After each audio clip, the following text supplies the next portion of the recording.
ఆ లో budget schools ఏంటంటే 10,000 నుంచి 15,000 రూపాయల ఫీజు కట్టి స్కూల్స్ని లో బడ్జెట్ స్కూల్స్ అంటారు రఫ్గా.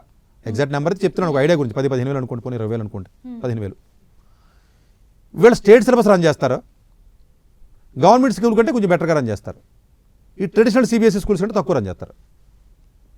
వాళ్ళందరూ ఏంటంటే విలేజెస్లో కానీ, ఏజెన్సీ ఏరియాల్లో కానీ, చిన్న చిన్న టౌన్స్లో కానీ తక్కువ జీతం తీసుకుని ఎంప్లాయీస్ పిల్లలు ఎవరైతే ఉంటారో వాళ్ళు కానీ, ఎక్కువగా ఎర్నింగ్ కెపాసిటీ లేనటువంటి వ్యక్తులు మన భారతదేశంలో ఎక్కువ ఉంటారు. కాబట్టి ఇప్పటికీ ఆల్మోస్ట్ 25 కోట్ల మందికి రోజు 400 రూపాయల కంటే తక్కువ ఇన్కమ్ ఉన్నటువంటి దేశంలో బతుకుతున్నాం మనం.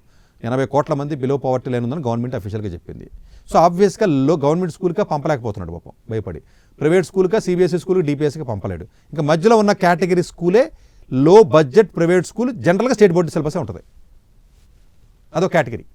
ఆ కేటగిరీలో ప్రాబ్లం ఏంటి అంటే గవర్నమెంట్ కంటే కొంచెం బెటర్గా నాలెడ్జ్ వచ్చే అవకాశం ఉండొచ్చు, బట్ మిగతా పాపం అందిపుచ్చుకునే అవకాశాలు ఉండవు. పాపం ఇబ్బంది పడుతూ ఉంటారండి వాళ్ళు ఇప్పుడున్న కాంపిటీషన్ తట్టుకుని చేయడానికి ఆ స్కిల్స్ కానీ. ఎందుకంటే టీచర్స్కి వాళ్ళు ఇచ్చే జీతాలు 6,000 నుంచి 8,000, మ్యాక్సిమం 10,000.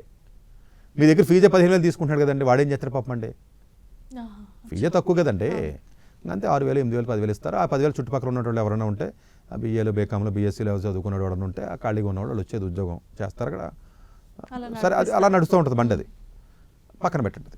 సో దాంట్లో జనరల్గా ఏమవుతుందంటే పాపం 10th అయిన తర్వాత 12th అయిన తర్వాత ఇటు కాకుండా ఇబ్బందులు పడి పాపం వాళ్ళకి మ్యాథ్స్ అంటే వీళ్ళందరూ ఎక్కువగా సిఈసీకి, హెచ్ఈసీకి వెళ్ళేది ఈ కేటగిరీలో ఎక్కువ ఉంటారు, వాళ్ళు కూడా ఉంటారు. నెక్స్ట్ కేటగిరీలోకి వచ్చినట్లయితే ఇండియన్ కరికులం కాకుండా ఇంటర్నేషనల్ కరికులం అని ఇండియాలో చదవడం ఎలాగా అంటే మనకి జనరల్గా ఢిల్లీలో మొట్టమొదటిగా స్థాపించారు అప్పట్లో. ఎందుకంటే ఎంబసీస్ ఉంటాయండి మనకి. మన ఢిల్లీలో మీరు అబ్జర్వ్ చేస్తే ప్రతి దేశానికి సంబంధించి ఒక ఎంబసీ ఉంటుంది. యుఎస్ వాళ్ళది ఒక ఆఫీసు, జపాన్ వాళ్ళది ఒకటి, కొరియా వాళ్ళది అలాంటి అలా ఉంటాయండి. వాళ్ళ పిల్లలు చదవడానికి కన్వీనియంట్గా ఉండాలనే ఉద్దేశంతో ఇంటర్నేషనల్ కరికులమ్స్ ఇండియాలో పట్టుకొచ్చారు అప్పట్లో.